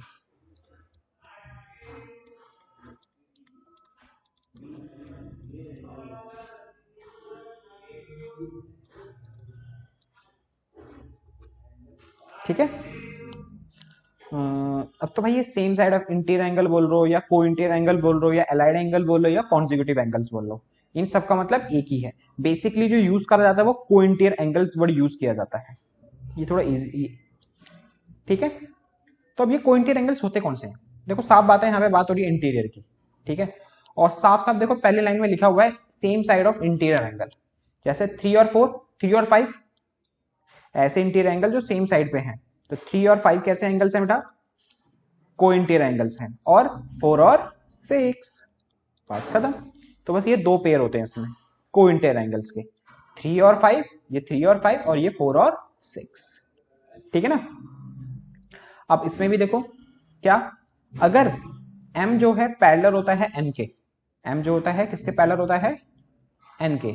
If m parallel n, अभी तक जो हमने पढ़ा कि जो भी एंगल्स होते थे corresponding, alternate interior, alternate exterior, उसमें एंगल्स इक्वल होते थे, लाइन पैरेलल होती थी। तो यहां पर क्या है, अगर एम एन के पैरेलल है ना, तो जो को इंटीरियर एंगल्स है, सो को इंटीरियर एंगल्स है जो, उनका सम बेटा 180 होता है। उनका सम क्या होता है? 180 होता है। जैसे 3 और 5 क्या है यहाँ पे हमारे को इंटीरियर एंगल्स हैं, तो इसका मतलब एंगल 3 प्लस एंगल 5 कितना होगा? 180 होगा। और 4 प्लस 6 भी कितना होगा? 180 होगा।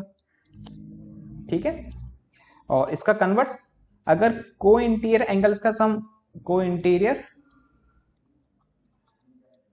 Angle sum is 180। इफ तो लिखना भूल ही गए। If co interior angle sum is 180, so lines are parallel. ठीक है, तो ये थे कुछ कंसेप्ट्स। इसके बेसिस पे करते हैं हम अपने क्वेश्चंस। भी एग्जांपल देखते हैं बेटा। कह रहा है इन फिगर PQ जो है RS के पैरेलल है, PQ जो है RS के पैरेलल है, MXQ ये 135 दिया हुआ है, MYR ये 40 दिया हुआ है, आपको XMY फाइंड करना है। XMY मतलब ये पूरा एंगल फाइंड करना है। ठीक है, तो करते हैं भाई। तो सबसे पहले स्टेप फॉलो करेंगे हम लोग। क्या होते हैं स्टेप्स? कि भाई सबसे पहले लिखो गिवन क्या है? PQ जो है पैरेलल है RS के, और एंगल MXQ इक्वल है 135 डिग्री के, और एंगल MYR इक्वल है 40 डिग्री के। ठीक है, और फाइंड करना है हमें एंगल XMY। तो कैसे करेंगे भाई? हमें ये पूरा एंगल फाइंड करना है, ये पूरा। तो बेटा इसके अंदर होगी छोटी सी कंस्ट्रक्शन। एक लाइन ड्रॉ होगी,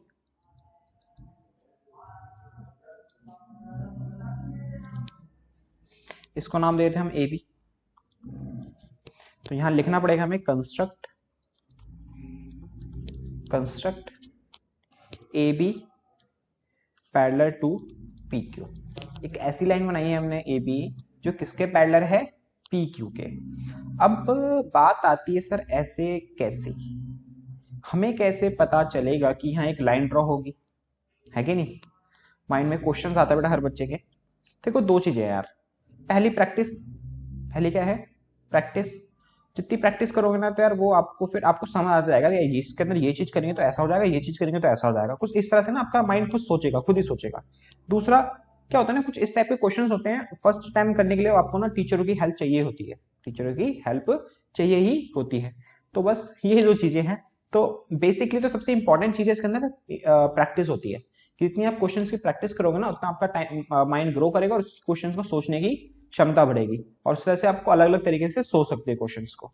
हाँ, तो यहाँ पे देखो सबसे पहले क्या करोगे, एक ए बी लाइन बनाओगे जो पी क्यू के पैरेलल है, और देखो पी क्यू आर एस के पैरेलल है, तो इसका मतलब आपस में तीनों के तीनों क्या है, एक दूसरे के पैरेलल हो गए हैं। ठीक है, इस चीज को याद रखना, आपस में तीनों एक दूसरे के क्या है, पैरेलल है।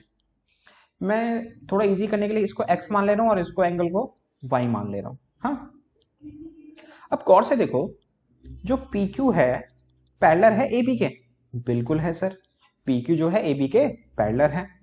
तो जो एंगल क्यू एक्स एम है, जो एंगल या एम एक्स क्यू है प्लस में जो ये एंगल एक्स है, इसका सम 180 होगा क्या? समझ आ रहा है मैं क्या करूं? मैं कह रहा हूं कि ये वाला एंगल और ये वाला एंगल का सम 180 होगा का? बिल्कुल होगा। क्यों? देखो ना, same side of interior angles मतलब को इंटीरियर, अभी हमने आपको पढ़ाया था कि अगर लाइंस पैरेलल होती है तो को इंटीरियर एंगल का सम 180 होता है कि नहीं? तो यहां लिख दोगे बाय को इंटीरियर एंगल्स। और एम एक्स क्यू आपको गिवन है था 130, 130 तरह के माइनस हो जाएगा, सॉरी 135, तो 180 माइनस 135, तो यहां से जो हमारा x है, x आया 130 माइनस 135, ये आ गया हमारा 45 डिग्री। कितना आ गया बेटा? 45 डिग्री। ठीक है, अब यहां पर देखो नीचे की तरफ, यहाँ पे जो ए बी है वो पैरेलल है आर एस के, बिल्कुल है, जो ये लाइन है आर एस के पैरेलल है। अब यहाँ पे y और 40 कैसे एंगल्स हैं? ऑल्टरनेट इंटीरियर एंगल्स हैं। कैसे हैं बेटा? ऑल्टरनेट इंटीरियर एंगल्स है। अच्छा, ऑल्टरनेट इंटीरियर एंगल को पता समझने का एक तरीका भी है, वो जेड फॉर्म करती है। वो क्या फॉर्म करते हैं? जेड। कुछ इस तरह से हो जाएगा या कुछ इस तरह से हो जाएंगे। देखो ये कुछ इस तरह से बना है ना, ये आया उल्टा जेड बन रहा है, तो ये अब उसके अपोजिट एंगल्स हुए, वो हमारे क्या हुए? ऑल्टरनेट इंटीरियर एंगल्स हुए। तो इसका मतलब क्या हुआ, जो एंगल y है, जो y है वो किसके इक्वल होगा? एम वाई आर के, एंगल एम वाई आर के, और वो एम वाई आर किसके इक्वल है? 40 के। तो इसका मतलब y की वैल्यू कितनी आ गई? 40 बाय ऑल्टरनेट इंटीरियर एंगल। ए आई को बेटा मतलब ऑल्टरनेट इंटीरियर एंगल को मैंने शॉर्ट फॉर्म में लिख दिया, लेकिन आप लोग पूरा लिखोगे। हाँ, जगह की वजह से मैंने शॉर्ट फॉर्म लिखी है। तो y की वैल्यू 40 आ गई। तो देखो x की वैल्यू आप निकाल चुके हो 45, y की वैल्यू निकाल चुके हो 40, भाई दोनों को प्लस कर दो तो पूरा एंगल आ गया ये वाला, है कि नहीं? तो x m y equal to क्या हो जाएगा?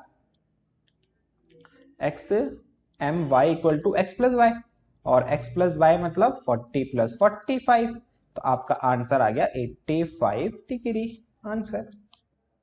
ठीक है, अब देखते हैं नेक्स्ट क्वेश्चन। कह रहा है in figure A B parallel है सी डी के, ए बी पैरेलल है बेटा सी डी के, और सी डी पैरेलल है ई एफ के। तो बेसिकली आपस में तीनों लाइन एक दूसरे के पैरेलल है, ये कहना चाहता है ये। आगे कह रहा है ई ए परपेंडिकुलर है ए बी पे, ई ए का है, ई ए जो है ए बी पे परपेंडिकुलर है, मतलब ये एंगल 90 डिग्री होगा फिर उस हिसाब से। ठीक है, और बी ई एफ 55 है, बी ई एफ ये 55 दिया हुआ है हमें।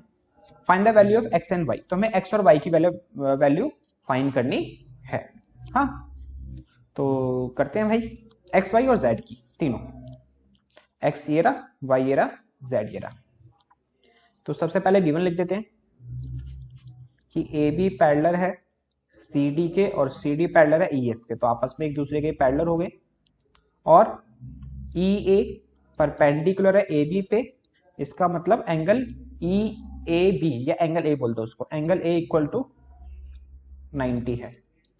ठीक है, और हमें फाइंड करना है, नहीं ये कुछ चीज गिवन है, B E F, angle B E F 55 degree है, और हमें फाइंड करना है एक्स वाई एंड जेड। तो करते हैं भाई फाइंड। तो अब देखो ए बी जो है सी डी के पैरेलल है, सी डी जो है ई एफ के पैरेलल है। यहां पर गौर से देखो, ये लाइन इस लाइन के पैरेलल है, बिल्कुल है। ये लाइन इस लाइन के पैरेलल है, बिल्कुल है। तो ये दोनों एंगल कैसे हुए? सेम साइड ऑफ एंगल, मतलब कोइंटीरियर एंगल्स। तो आपस में इन दोनों का सम कितना होगा? 180 होगा कि नहीं होगा? समझ रहे हो ना? ये लाइन इस लाइन के एंगल है, ये लाइन इसकी ट्रांसवर्सल हो गई, ये लाइन इसकी ट्रांसवर्सल हो गई। तो ये दोनों same side of angle form कर रहे हैं, तो इसका मतलब ये कोइंटीरियर हो गए। अगर ये कोइंटीरियर हो गए तो इनका सम होगा 180। तो यहां लिखोगे आप लोग सी डी जो है पैरेलल है ई एफ के, तो होगा क्या बेटा कि जो हमारा जो y और 55 है इनका सम कितना हो जाएगा? 180 बाई कोइंटीरियर। तो y प्लस इस एंगल का नाम है BEF equal to 180 by cointerior angles. ठीक है, तो y प्लस BEF दिया हुआ आपको 55 इक्वल टू 180, तो प्लस का 55 उधर आके माइनस का 55, तो यहां से y की वैल्यू आ गई आपकी कितनी? 125 डिग्री। तो y कितना आ गया? 125। अब y की वैल्यू आ गई हमारी 125। अब देखो ये लाइन इस लाइन के पैरेलल है, ये लाइन इस लाइन की क्या है? पैरेलल। तो अगर और ये दोनों एंगल कैसे फॉर्म हो रहे हैं? देखो बेटा, ये ऊपर का और जिसके इस लाइन के भी ऊपर का, ये ट्रांसवर्सल लाइन है, बी क्या है? Transversal line. ये इस लाइन के ऊपर का एंगल, ये इस लाइन के ऊपर का एंगल। तो इसका मतलब कैसे एंगल फॉर्म कर रहे हैं? क्रॉसपॉन्डिंग एंगल्स फॉर्म कर रहे हैं। तो इसका मतलब क्या लिखोगे? ए बी जो है सी डी के पैरेलल है, so x equal to y मतलब 125। तो x भी कितना आ गया? 125। Reason by corresponding angles, corresponding angles. ठीक है ना? अब बचता है आपका बेटा सिर्फ z। अब z की वैल्यू निकालते हैं। तो देखो ये 125 है, तो ये एंगल कितना होगा? 55। दो तरीके से हो सकता है। देखो पहला, अगर मैं इसमें लीनियर पेड़ लगा दूं कि ये एंगल प्लस ये एंगल 180 होगा, ये एंगल प्लस ये एंगल क्या होगा? 180। तो भाई 180 में से 125 को माइनस करूंगा तो ये एंगल 55 आ जाएगा। दूसरा तरीका, ये लाइन इस लाइन के पैरेलल है, तो 55 इस 55 के इक्वल होगा by alternate interior angle. Alternate interior angle बन रहे हैं ना, ये हमारी ट्रांसवर्सल लाइन हो गई बीई।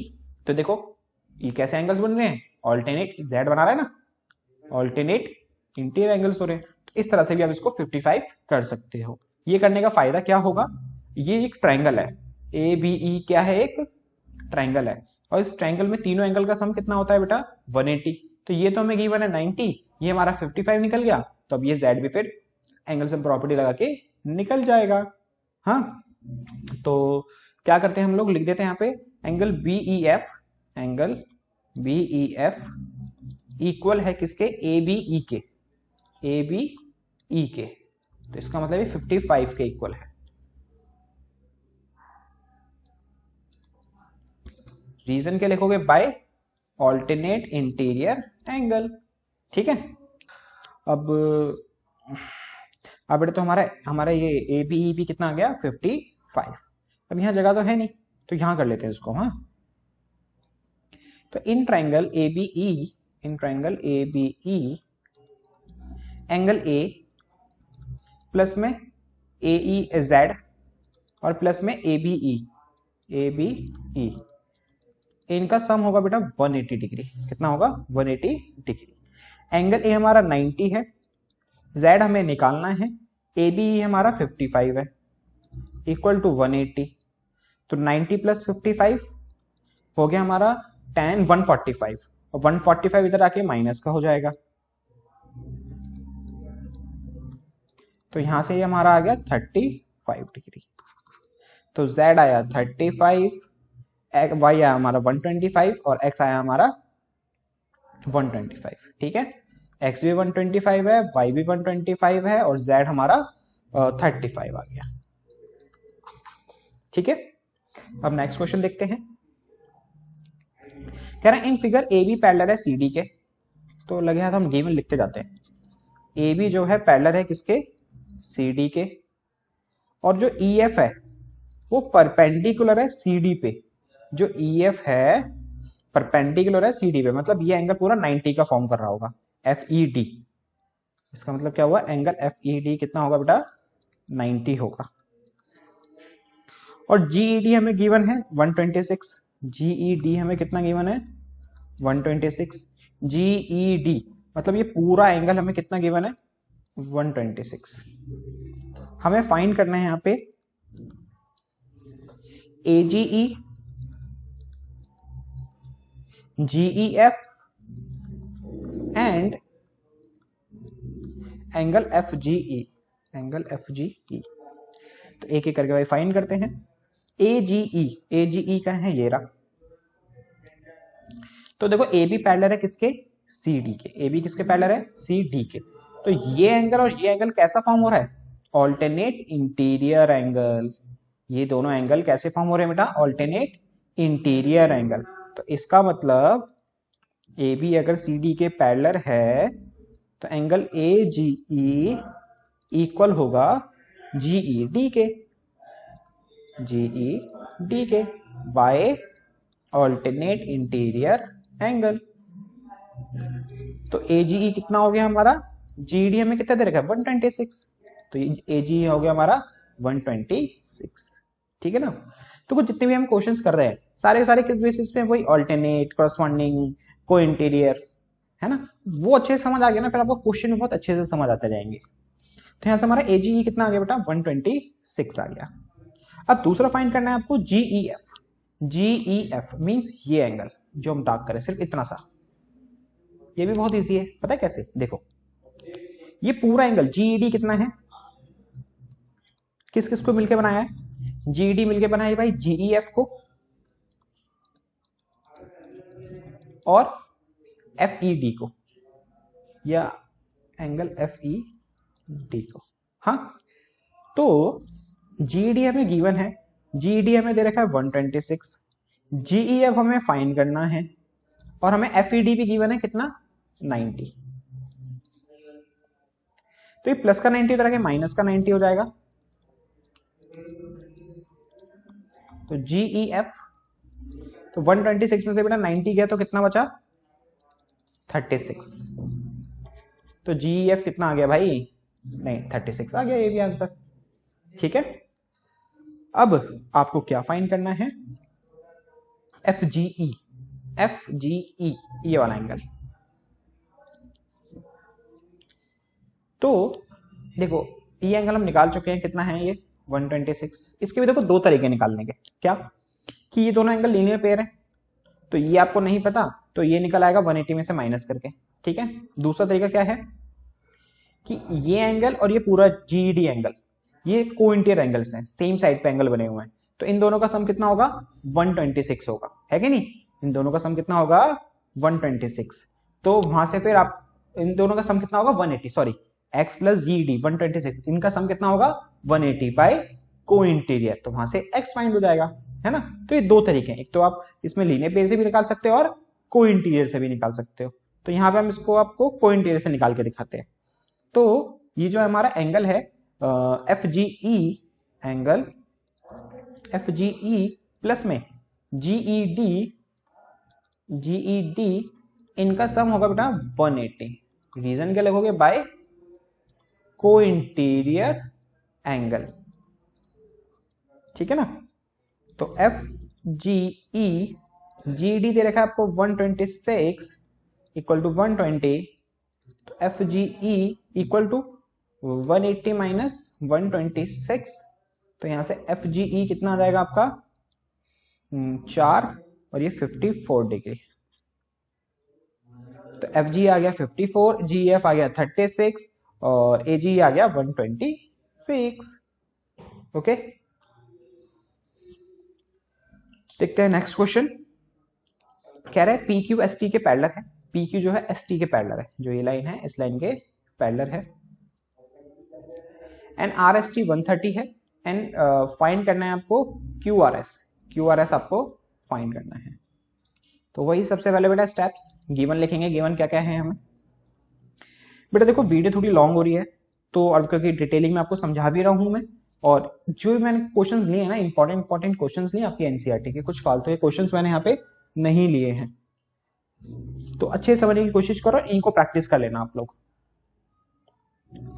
तो भाई गिवन है हमें पी क्यू पैरेलल है एस टी के, angle P Q are equal है 110 के, angle R S T equal है 130 डिग्री के, और फाइंड करना है हमें Q R S, Q R S, Q R S मतलब ये वाला एंगल। अब भाई इसमें भी बेटा होगी छोटी सी कंस्ट्रक्शन, क्या होगी अब उसको देख लेते हैं। इसमें भी करनी पड़ेगी हमें कंस्ट्रक्शन।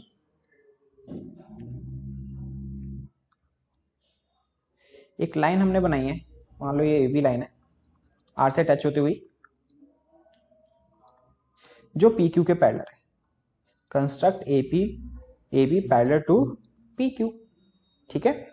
और पी क्यू पहले से एस टी के पैरेलल था, गिवन था, तो इसका मतलब आपस में सारे के सारे एक दूसरे के पैरेलल हैं। ए बी जो है पैरेलल है पी क्यू के, और पी क्यू जो है एस टी के पैरेलल है, ठीक है। अब क्या करेंगे हम यहाँ पे, हमें निकालना है क्यू आर एस। तो देखो ये लाइन पी क्यू जो है इस ए बी के पैरेलल है, तो ये एंगल और ये एंगल कैसे बन रहा है बेटा, देखो सेम साइड पे इंटीरियर एंगल, सेम साइड पे इंटीरियर एंगल, तो मतलब को इंटीरियर एंगल्स हैं। तो ये वाला एंगल और प्लस ये वाला एंगल कितना होगा 180, कितना होगा 180। तो क्या लिखोगे यहाँ पे आप, पी क्यू जो है ए बी के पैरेलल है, पी क्यू जो है ए बी के पैरेलल है, तो इसका मतलब P Q R angle P Q are plus में ए आर क्यू इनका सम होगा 180। रीजन क्या लिखोगे, बाय को इंटीरियर, रीजन यहां लिख देते हैं बाय को इंटीरियर एंगल्स,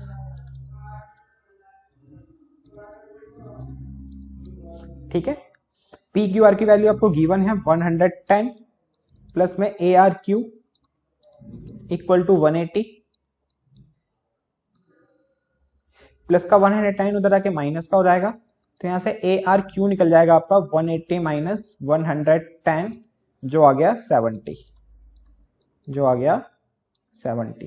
तो इसका मतलब ये एंगल बेटा आपका 70 आ चुका है, यहां लिख देते हैं। मैं यहां पे करने की कोशिश क्या कर रहा हूं, देखो ये 70 आया, सेम चीज कंसेप्ट को इंटीरियर एंगल निकाल के हम ये वाला एंगल निकाल लेंगे, ये वाला एंगल निकाल लेंगे, फिर ये एंगल ये एंगल ये एंगल, तीनों एंगल एक ही लाइन पे है, तो तीनों एंगल का सम होगा 180, तीनों एंगल का सम कितना होगा 180, और ये वाला हमें पता है, तो ये वाला एंगल फाइंड हो जाएगा, ठीक है। यहां पे मैं ये करने की कोशिश कर रहा हूं।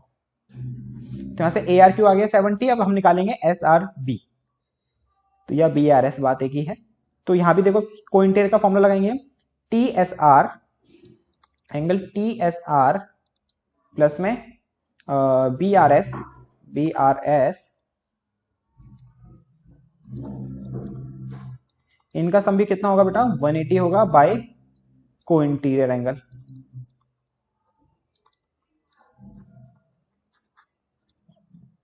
और हमें टीएसआर गिवन है 130 और बीआरएस हमें नहीं पता, तो जरा के ये माइनस हो जाएगा, 180 माइनस 130, तो यहां से बीआरएस आ गया हमारा कितना 50 डिग्री, बीआरएस कितना आ गया हमारा ये 50 डिग्री। अब देखो एआरबी एक लाइन है, एआरबी क्या एक लाइन है, तो ये प्लस ये कितना होगा 180 होगा, मतलब ए R Q angle A R Q plus में क्यू आर एस प्लस में क्यू आर एस प्लस में बी आर एस प्लस में बी आर एस, ये बेटा तीनों किसके इक्वल होंगे 180 के, bye linear pair of angle लिख देना यहाँ पे आप, लीनियर पेयर ऑफ एंगल। हाँ, ए आर क्यू की वैल्यू 110 है, क्यू आर एस की वैल्यू हमें नहीं पता, वो तो निकालनी है, बी आर एस की वैल्यू 50 है और ये इक्वल है 180 के, 100 और 50 160 प्लस में QRS, सॉरी ARQ बेटा हमारा 70 है ना। ARQ कितना निकाला था अभी हमने यहाँ पे निकाला था ना ARQ, ये रहा 70 है ये।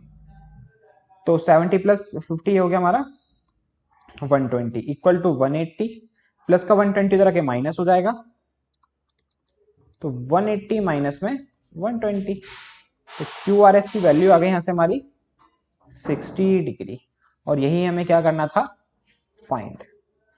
ओके, अब देखते हैं नेक्स्ट क्वेश्चन। यहां कह रहा है AB जो है CD के पैरेलल है। क्या गिवन है यहाँ पे हमें, AB जो है CD के पैरेलल है, APQ 50 है, APQ मतलब ये एंगल हमें 50 दे रखा है, APQ 50 है, PRD ये हमें 127 गिवन है, PRD हमें कितना गिवन है 127 डिग्री, और हमें क्या फाइंड करना है यहाँ पे, X एंड Y, ठीक है ना। तो भाई X और Y फाइंड करना है, AB पैरेलल है CD के, तो यहां से एक चीज तो साफ पता चल रही है, X 50 आ गया, X आ गया 50, कैसे कि भाई देखो ये एक ट्रांसवर्सल लाइन होगी, ये लाइन इस लाइन के क्या है पैरेलल, तो ये एंगल कैसे फॉर्म हो रहे हैं, ऑल्टरनेट इंटीरियर एंगल, और ऑल्टरनेट इंटीरियर एंगल इक्वल होते हैं, तो क्या लिखोगे यहाँ पे, AB जो है CD के पैरेलल है, तो इसका मतलब क्या होगा, जो हमारा APQ एंगल है ना, APQ इक्वल होगा X के, तो इसका मतलब X की वैल्यू हो गई हमारी 50, रीजन क्या लिख दोगे यहाँ पे, by alternate interior angle, alternate interior angle. अब हो गया यहां से हमारा X फाइंड, अब निकालते हैं हम Y। तो देखो ये 127 है, अगर मैं लीनियर पेड़ लगाऊं तो ये एंगल निकल आएगा, ये एंगल पता चल गया, X पता है, तो यहाँ पे हम एंगल सम प्रॉपर्टी लगा सकते हैं, है कि नहीं। या दूसरा तरीका क्या है, अभी ना इस लाइन को भूल जाओ, इस लाइन को क्या करो, भूल जाओ, ये क्या यहाँ पे लाइन है, ये पूरा जो एंगल है ये क्या है, पूरा एंगल बेटा 50 प्लस वाई, ये पूरा एंगल कितना है 50 प्लस वाई, और इधर का पूरा एंगल कितना है ये 127। इस लाइन को जो मैंने ये वाली लाइन कर रहा हूं इसको भूल जाओ अभी, तो ये इस लाइन, ये ना एक ट्रांसवर्सल लाइन हो गई, ये कैसी लाइन हो गई, एक ट्रांसवर्सल लाइन हो गई।